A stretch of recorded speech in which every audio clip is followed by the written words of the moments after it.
ನಮಸ್ತೆ ಸ್ನೇಹಿತರೆ, ಇವತ್ತಿನ ದಿನ ನಾವು ತುಂಬಾ ಸುಲಭವಾಗಿ ಹಾಗೂ ಕ್ರಿಸ್ಪಿಯಾಗಿ ಆಗುವ ಎಲೆಕೋಸಿನ ಪಕೋಡ ಯಾವ ರೀತಿ ಮಾಡೋದು ನೋಡೋಣ.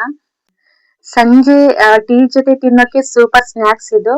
ಹೊರಗೆ ಕ್ರಿಸ್ಪಿಯಾಗಿ ಒಳಗಡೆ ಸಾಫ್ಟ್ ಆಗಿರುವಂತಹ ಪಕೋಡ ಇದು ಎಲ್ಲರಿಗೂ ತುಂಬಾ ಇಷ್ಟ ಆಗುತ್ತೆ. ಬನ್ನಿ ಯಾವ ರೀತಿ ಮಾಡೋದು ನೋಡೋಣ. ಮೊದಲಿಗೆ ನಾನಿಲ್ಲಿ 250 ಗ್ರಾಮ್ ಅಷ್ಟು ಒಂದ್ 1/4 ಕೆಜಿ ಒಂದ್ ಕೋಸು ತಗೊಂಡಿದೀನಿ. ಅದನ್ನ ಉದ್ದುದ್ದಾಗಿ ನಾವು ಕಟ್ ಮಾಡ್ಕೋಬೇಕಾಗುತ್ತೆ. ನೋಡ್ರಿ, ತೆಳುವಾಗಿ ಉದ್ದುದ್ವಾಗಿ ನಾವು ಕಟ್ ಮಾಡ್ಕೋಬೇಕಾಗುತ್ತೆ. ನೋಡಿ, ಸಂಜೆ ಟೀ ಜೊತೆ ತಿನ್ನಕ್ಕೆ ಇದು ಸೂಪರ್ ಆಗಿರುತ್ತೆ ಕಣ್ರಿ ಸ್ನಾಕ್ಸ್. ನೆಕ್ಸ್ಟ್ ಈ ಎಲೆಕೋಸನ್ನ ಒಂದ್ ಪಾತ್ರೆಯಲ್ಲಿ ಹಾಕೊಂಡು 1-2 ಸಲ ಚೆನ್ನಾಗಿ ತೊಳ್ಕೊಳ್ಳೋಣ. ಹೊಸಬ್ರು ನಮ್ ಚಾನಲ್ ನೋಡ್ತಾ ಇದ್ರೆ ಪ್ಲೀಸ್ ಸಬ್ಸ್ಕ್ರೈಬ್ ಆಗಿ. ಸ್ವಲ್ಪ ಉಪ್ಪು ಹಾಕೊಳ್ಳೋಣ್ರಿ, ಕಲ್ಲುಪ್ಪು ಹಾಕೊಂಡು ನೀಟಾಗಿ ಚೆನ್ನಾಗಿ ತೊಳ್ಕೊಳ್ಳೋಣ್ರಿ. ಯಾಕಂದ್ರೆ ಹುಳ ಇರುತ್ತೆ ಕಣ್ರಿ, ಹುಳ ಏನಾದ್ರು ಇದ್ರೆ ಅದು ಸಾಯುತ್ತೆ. ನೆಕ್ಸ್ಟ್ ಇದನ್ನ ಒಂದು ತಾಟಲ್ಲಿ ಹಾಕೊಳ್ಳೋಣ. ನೆಕ್ಸ್ಟ್ ಇದಕ್ಕೆ ನಾನಿಲ್ಲಿ ಒಂದ್ ಬೌಲ್ ನಷ್ಟು ಕಡಲೆ ಹಿಟ್ಟು ಹಾಕೊಳ್ತಾ ಇದ್ದೀನಿ. ನೆಕ್ಸ್ಟ್ 4 ಟೇಬಲ್ ಸ್ಪೂನ್ ಅಕ್ಕಿ ಹಿಟ್ಟನ್ನ ಸೇರಿಸ್ಕೊಳ್ತಾ ಇದ್ದೀನಿ. 1 ಟೇಬಲ್ ಸ್ಪೂನ್ ಖಾರದ ಪುಡಿ ಹಾಕೊಳ್ತಾ ಇದ್ದೀನಿ. ನೆಕ್ಸ್ಟ್ 1 ಸ್ಪೂನ್ ಜೀರಿಗೆ ಹಾಕೊಳ್ಳೋಣ. ರುಚಿಗೆ ತಕ್ಕಷ್ಟು ಉಪ್ಪು, ನಾನಿಲ್ಲಿ 1 ಸ್ಪೂನ್ ಹಾಕೊಳ್ತಾ ಇದ್ದೀನಿ, 1 ಟೇಬಲ್ ಸ್ಪೂನು. ನೋಡ್ರಿ, ಅದನ್ನೆಲ್ಲಾನು ನಾವು ಚೆನ್ನಾಗಿ ಮಿಕ್ಸ್ ಮಾಡ್ಕೊಳ್ಳೋಣ್ರಿ. ನೋಡ್ರಿ, ಚೆನ್ನಾಗಿ ಮಿಕ್ಸ್ ಮಾಡ್ಕೋಬೇಕು.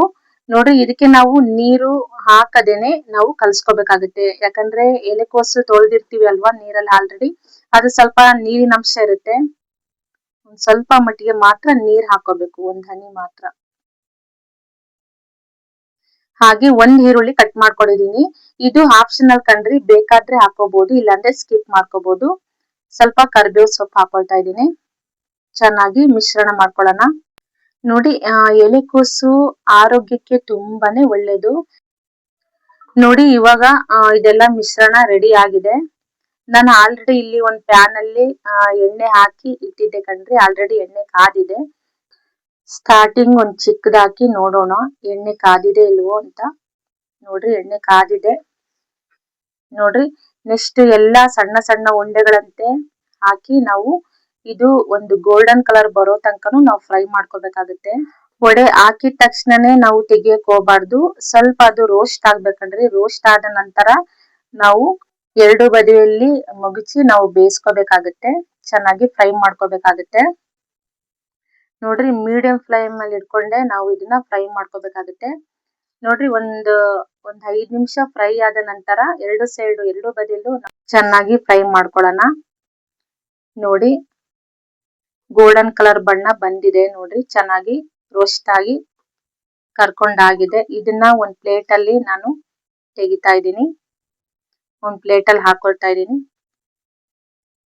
ನೋಡಿ ಸ್ನೇಹಿತರೆ, ಎಷ್ಟು ಚೆನ್ನಾಗಿ ರೋಸ್ಟ್ ಆಗಿ ಆಗಿದೆ. ಇದು ಟೀ ಜೊತೆಗೆ ತಿಂದ್ರೆ ಸೂಪರ್ ಟೇಸ್ಟ್ ಕಣ್ರಿ, ತುಂಬಾನೇ ಚೆನ್ನಾಗಿರುತ್ತೆ.